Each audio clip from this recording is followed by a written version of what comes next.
Meet ছোট। ইনি হচ্ছে ঠিক আছে এই ফ্যামিলির দ্বিতীয় নবাব। প্রথম হচ্ছে আপনাদের দাদা, আর দ্বিতীয় নবাব হচ্ছে উনি। ঠিক আছে আচ্ছা, যারা হচ্ছে মূলত ইন্টারন্যাশনাল ড্রাইভিং লাইসেন্স নিয়ে কথা শুনতে চান তারা চলে যান সরাসরি ভিডিওর 7 মিনিটের পরে। আর যাদের হাতে সময় আছে কাহিনী শুনেন। ছোট 5 জন বিরল সদস্যে ছোট দ্বিতীয়, বয়স প্রায় 2 বছর। ছোট বোন হচ্ছে স্কুল থেকে আসার সময় ছোটকে রেস্কিউ করে নিয়ে এসেছিল। আলহামদুলিল্লাহ এখন আছে। আরও 2 জন আছে অ্যাডাল্ট, 2 জন মহিলা আর 1 জন পুরুষ, আর 2টা আছে বাচ্চা।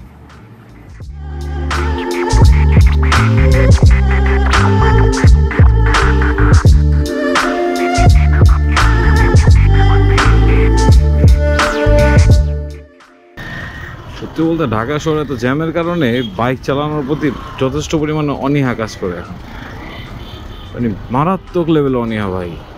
এত জ্যাম ঠেলা গাড়ি চালাতে ভালো লাগে না। এই যে ডানে ঢুকে গেছি, এখন বামে যেতে গেলে একটা চ্যালেঞ্জের বিষয় মানে। আর ইদানিংকার গাড়িগুলা এতটা রাফলি বিহেভিয়ার, প্রত্যেকটা ড্রাইভারেরই। সম্ভব বামে চলে আসছি।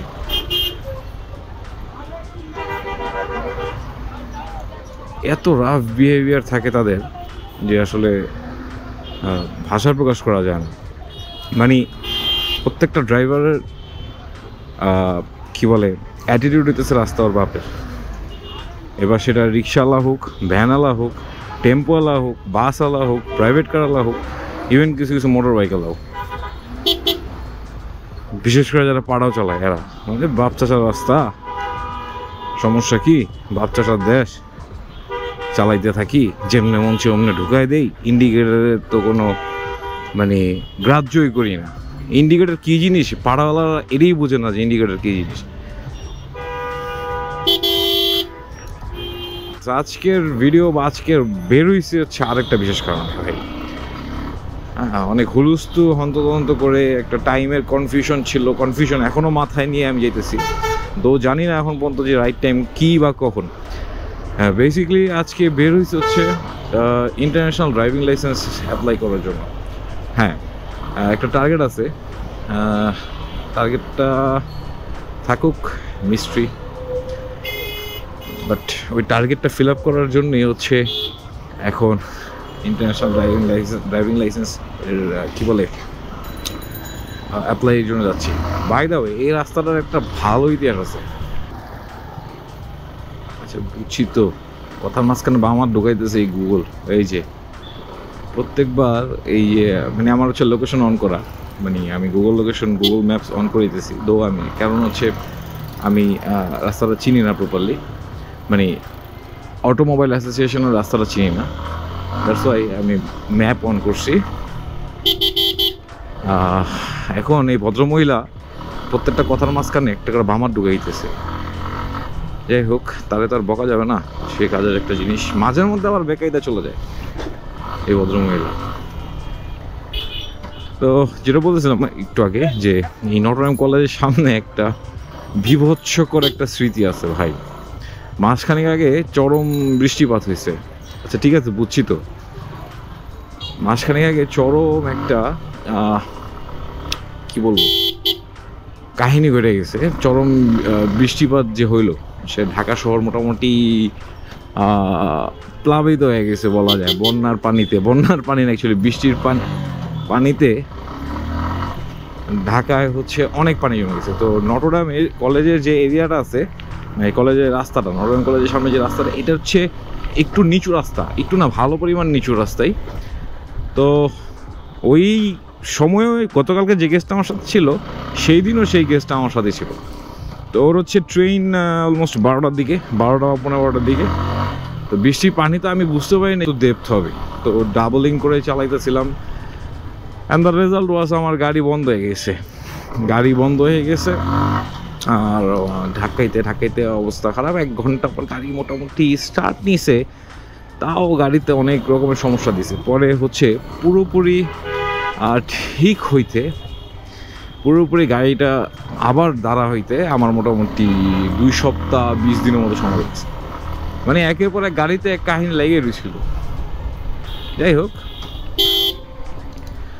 তো এই হচ্ছে নটরডেম কলেজের কাহিনী। এখন ওটার উপর দিয়ে আসলাম দেখে মনে পড়লো,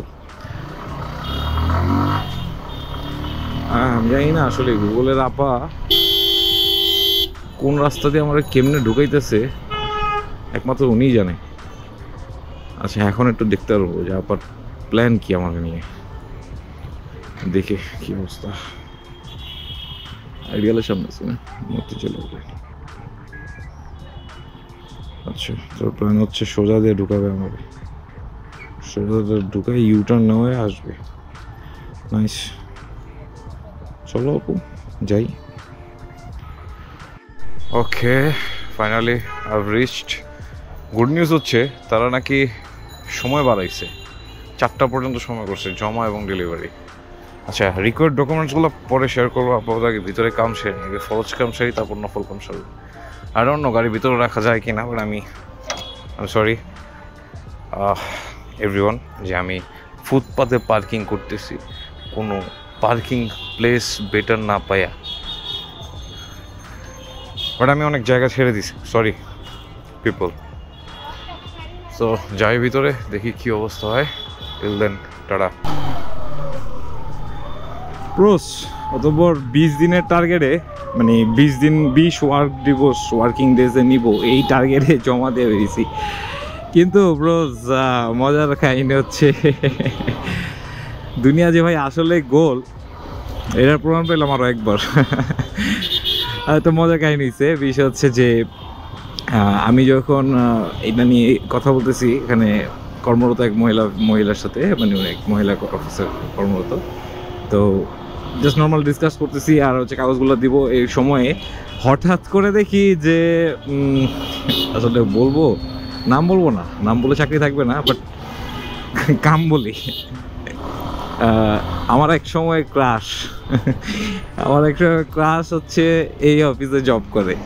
ভাই, এটা কি কোইন্সিডেন্স না অন্য কিছু আমি জানি না। আমি কাগজ জমা দিতে গিয়ে দিই যে সে, আরে কি অবস্থা একটা। পরে আর কি উনি সবার খোঁজখবর নিল, আমারও খোঁজখবর নিল। এনিওয়েজ, নাম বলবো না, নাম বললে চাকরি থাকবে না। তারপর বাদ বাকি কথাবার্তা চাইলাম। এখন দেখি ক্রাশের সুবাদে 2-4 দিন আগে পাওয়া যায় কিনা। ক্রাশটা ছিল বেসিকলি হচ্ছে ওয়ান সাইডেড। এখানে আসলে কোনো মানে লাভটা পছন্দ, মানে ভালোবাসা এই টাইপের কিছু না, জাস্ট পছন্দ হইতো, ভালো লাগতো। ওই ইয়াসানা বিষয়টা যে ভালো লাগা কাজ করে, ওই বিষয়টা ছিল জাস্ট, আর কিচ্ছু না। ওনারাও বলি নেই, উনিও জানে না। উনি আসলেই গোল ভাই। এবার কাজের কথায় আসি। হ্যাঁ, আমার লাগলো হচ্ছে 4700 টাকা। আমার লাইসেন্সটা 20 কর্মদিবসের মধ্যে দিবে, 20 কর্মদিবসের মধ্যে দিবে। আমি জানি যে আমার প্ল্যানে কোনো ঠিক ঠিকানা নেই, আজ আসি কাল আসি করতে করতে 10-15 দিন এমনি চলে যায়। যদি 15 দিন চলে যায়, 5 দিন এমনি কাটান যাবে, ইট ডাজন্ট ম্যাটার। প্রিপারেশন নিতে যেতে আরও 5 দিন যাবে। তো সেই জন্য আমি আর কি 20 দিন নিলাম। যদিও আমার ভিসার মেয়াদ ততদিন আছে, কিন্তু হচ্ছে খুব বেশি দিন লাস্টিং করবে না তারপরে, বাট হয়ে যাবে। ছোটোখাটো ট্যুরের জন্য ইটস মোর দেন এনাফ।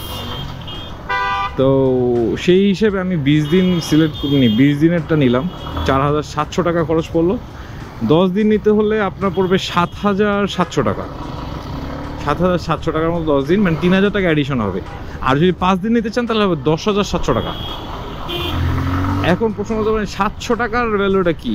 হ্যাঁ, 700 না, এখানে আসলে ভাই 1700 টাকার মতো একটা হিডেন চার্জ আছে, যেটা হচ্ছে অনেকেই বলে না। বেসিকলি সেই 1700 টাকার মধ্যে হচ্ছে আপনার গভর্নমেন্ট ফিস টিস ভ্যাট হাবিজাবি বহুত কিছু পড়ে অ্যাকচুয়ালি। সেইগুলো হচ্ছে হিডেন চার্জ ওয়ান কাইন্ডা। তো সেগুলা মানে অনেকেই ভিডিওতে ইনক্লুড করে না, বা ওয়েবসাইটেও ঠিকমতো ইনক্লুডেড থাকে না। তো ওনাদের একটাই, আমি যদিও ছবিটা তুলতে পারি নাই, তাড়াতাড়ির মধ্যে দিয়ে দিছি। আবার লাঞ্চ টাইম ওনাদের শুরু হয়ে গেল আবার আরেক কাহিনী। হ্যাঁ, তো ওনাদের একটাই হচ্ছে যে এখানে বিভিন্ন গভর্নমেন্ট রুলস আছে, রুলসের পরে বেসিকলি ক্যাটাগরি আছে, বিভিন্ন ক্যাটাগরির উপরও চার্জটা ভ্যারি করে। যেমন আমার হচ্ছে লাইট ভেহিকেল, হ্যাঁ আমি খুব বড় মানে খুব বড় ট্রান্সপোর্ট চালাতে পারবো না। আবার যারা হেভি ভেহিকেল চালাবে তাদের জন্য আবার লাইসেন্স ফিটা হচ্ছে অন্যরকম হবে। আই হোপ আমি আসলে ডেটা মিস করলাম, মানে ওটা ছবি তুলে নিয়ে আসতে পারলে দেখাইতে পারতাম আপনাদের। দেখি কোথা থেকে ম্যানেজ করতে পারলে আমি দিব, নাহলে সরি অ্যাবাউট দ্যাট। হ্যাঁ, তো বিভিন্ন ভেহিকেলের ওপর মানে ক্যাটাগরি আছে ABCDE এরকম, মানে কি এভাবে 4-5টা ক্যাটাগরি আছে। তা আমারটা হচ্ছে প্রাইমারি ক্যাটাগরি, যে লাইট ভেহিকেল টাইপের। দ্যাটস ওয়াই আমার হচ্ছে 4700-এর মতো পড়ছে, প্লাস হচ্ছে এডিশনাল হিডেন চার্জেস আছে কিছু, সেগুলো তারা বলে দিবে। হিডেন চার্জ এখানে যে হাইট করবে তা না, তারা বলে দেয়। তো ওই হিসেবে আপনারা অ্যাপ্লাই করতে পারেন।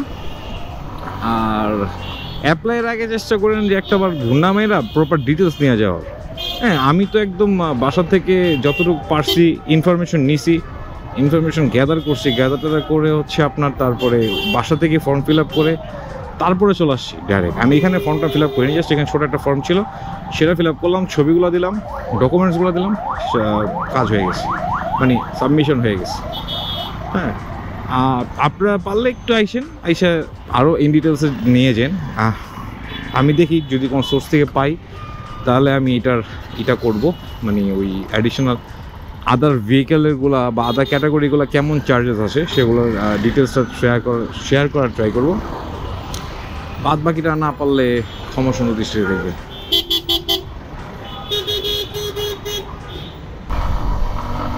আচ্ছা, এবার আসি কিছু রিকোয়ার্ড ডকুমেন্টস, মানে যা যা লাগবে আপনার সেগুলোর জন্য। রিকোয়ার্ড ডকুমেন্টসে প্রথমে যেটা লাগবে সেটা হচ্ছে এরকম একটা অ্যাপ্লিকেশন ফর্ম, যেটার লিঙ্ক ডিসক্রিপশনে দিয়ে দেবো। অ্যাপ্লিকেশন ফর্মটা হচ্ছে চাইলে বাসা থেকে ফিল আপ করে নিতে পারবেন, অথবা আপনি ওখানে গিয়ে ফিল আপ করতে পারবেন, ওখানে ফর্মটা আছে, যেভাবে পসিবল।